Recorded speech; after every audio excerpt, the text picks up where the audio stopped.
Hey, today I'd like to talk about the two cameras that I love the most in life, Nikon FM2 and the Leica M6 TTL. I'm kind of confused as to why it's not focusing perfectly, but it's okay. Anyway, I like these two cameras because they're essentially the same thing. Both are center-weighted manual focus, manual metering cameras. And I actually think you can shoot these cameras and about the same way. The one annoying part about them is that all the knobs go in opposite directions on them. So if we look at the top of the Leica and we look at the top of the FM2, you'll see that the shutter speed dial here goes from slowest to fastest in, I guess, a counterclockwise manner, whereas on the Nikon, it's the complete opposite direction.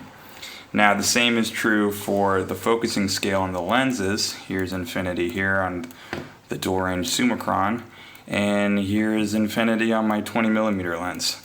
So that's the one thing that is tough about these two cameras when you use them side by side, is that all the knobs go in opposite directions. But I mean, you can overcome that pretty quickly.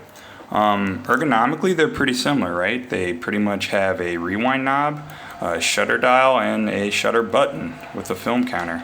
Same thing on the Nikon, except here you change the film speed by raising the shutter button and adjusting. And on the Leica, there is on the back this kind of funky knob that you push in and twist, and that changes the shutter speed there. Other than that, they're pretty similar. They're pretty similar in size.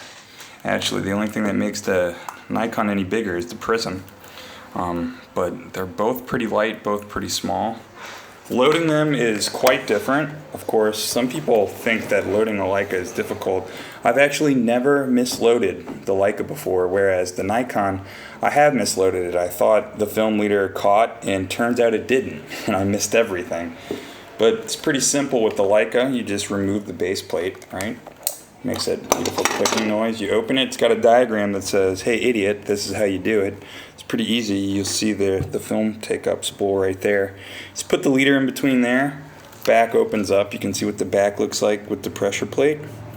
Put the film, advance the leader, cock it, shoot it, cock it, you're done. It's that simple.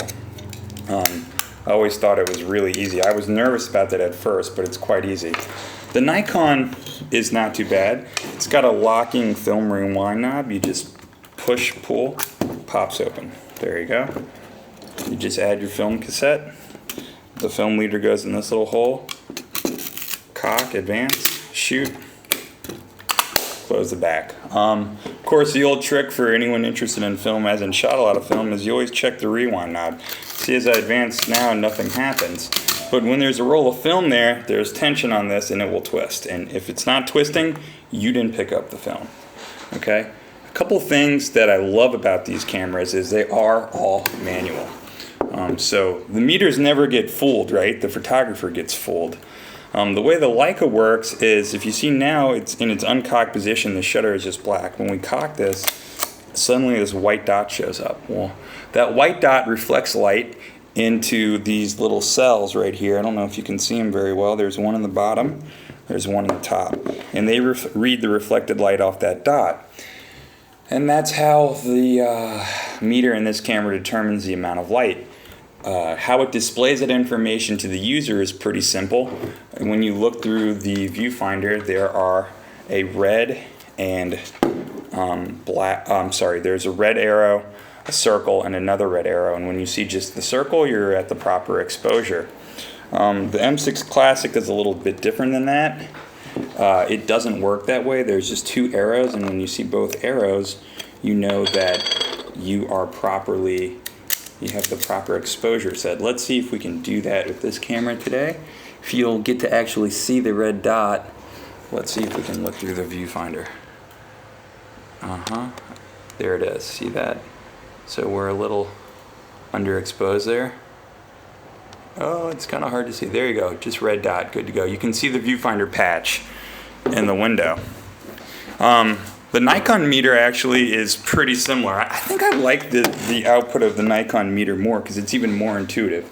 It's a circle minus plus, right? So circle, perfect, plus overexposed, minus overexposed, circle plus, circle minus, you get the idea. Their sensitivities are pretty close. I think the Leica can meter in darker light. I've shot Ilford 3200 in the Leica and Ilford 3200 in the Nikon in a really dark bar.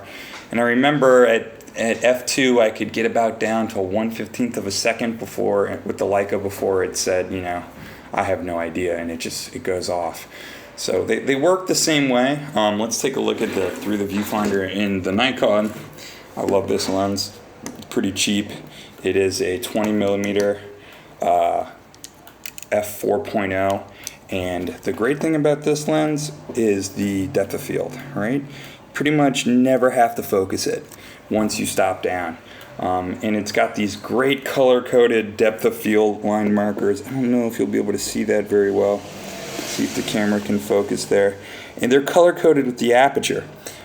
So you can easily scale focus with this lens, and what that means is if I'm shooting on the street and I know I'm really close to the action, and you should be close to the action with the 20 millimeter to field and frame. At f11, I have focus from workable critical sharpness, and that's all I'm worried about. I'm not worried about having perfect sharpness. At f11, if you see, from about infinity near 2 feet.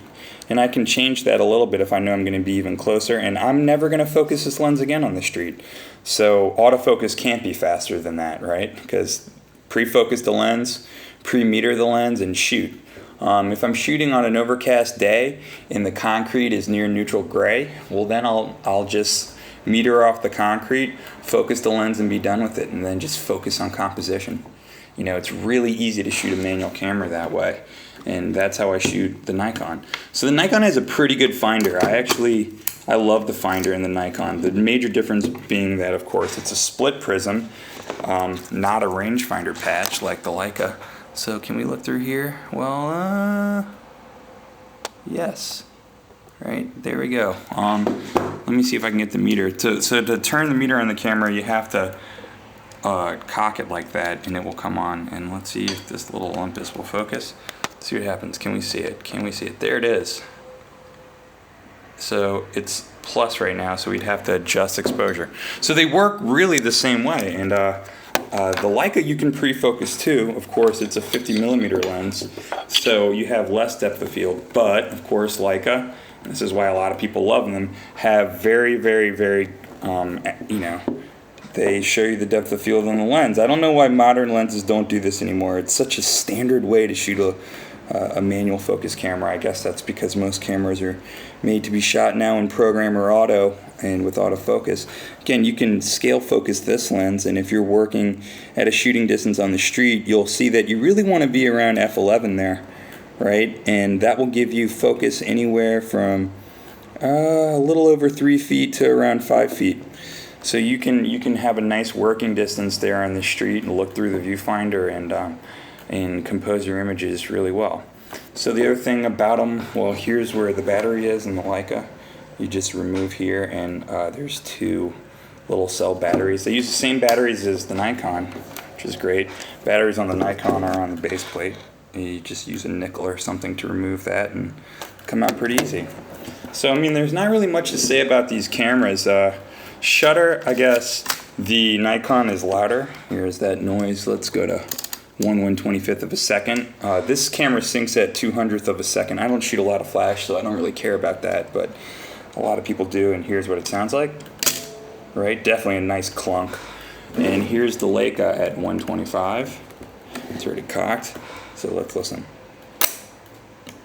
So pretty quiet, and with the lens on, I think it's even quieter. You dampen that sound. So let's hear it now with the lens.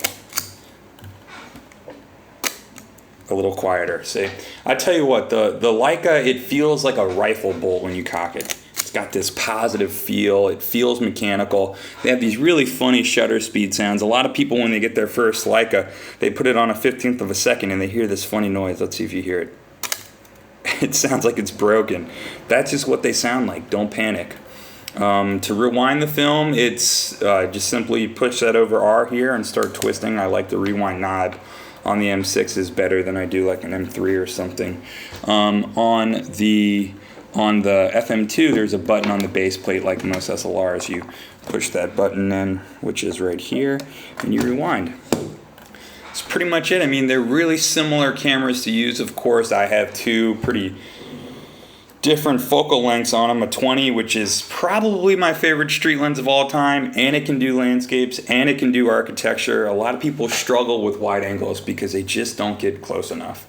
And that's why this lens is tough to shoot for some people, because you have to fill the frame with it. Of course, I always fill the frame with my 50 as well, but this is just not the way your eye sees. I think maybe that's what challenges people. Love both meters. I think they're pretty accurate. You know, I get great exposures out of both.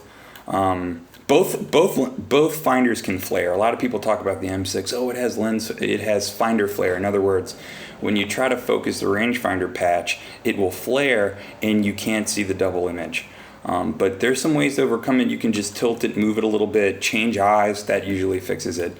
This finder flares too. And what does that mean? In the split prism, one half of it will be dark and you can't see anything. You can't focus. For a wide angle lens, again, it doesn't matter. The only reason you're really looking through the viewfinder with this lens is for composition.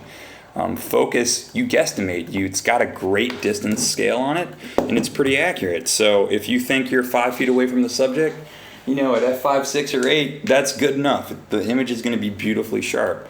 Same thing with the Leica. When I shoot with the Leica, I'm constantly pre-focusing, right? If I see something, I want to pre-focus, so when I bring the camera to my eye, the only reason I'm using the rangefinder is for a fine adjustment, is to finely adjust the focus for critical focus. Again, if I'm at anything above 2.0, or 2.8, I should say, f2.8, then I'm not that worried about nailing it, right? Especially if the subject is further away. The closer the subject is, the more important critical focus is, because depth of field scales with distance. So yeah, that's the way you shoot manual cameras. I know people are really interested in digital right now, and hey, so am I. I just shot a Canon 5D Mark II, but man, these things are way more intuitive than that camera. You know, you're stuck with an ISO, you're stuck with a film emulsion, and you're stuck within the boundaries of the shutter speed. This camera, the Leica only goes up to 1/1000th, which is a little bit limiting in bright light. The Nikon goes all the way up to 1/4000th, which was a big deal back then. So yeah, I think if you want to, you could live the rest of your life with these two cameras. As long as they make film, we will be shooting them. I don't want to shoot into the light, get that banding, that's not cool. But they're both black cameras, both beautiful, beautiful, beautiful results. I don't like one more than the other. I'll say the great thing about the Nikon is it's cheaper, and great selection of Nikon lenses. You know, the one thing I will say is that this DR Summicron, it has so much character. You know, it's sharp wide open. I don't know if it's critically sharp like a new lens, but the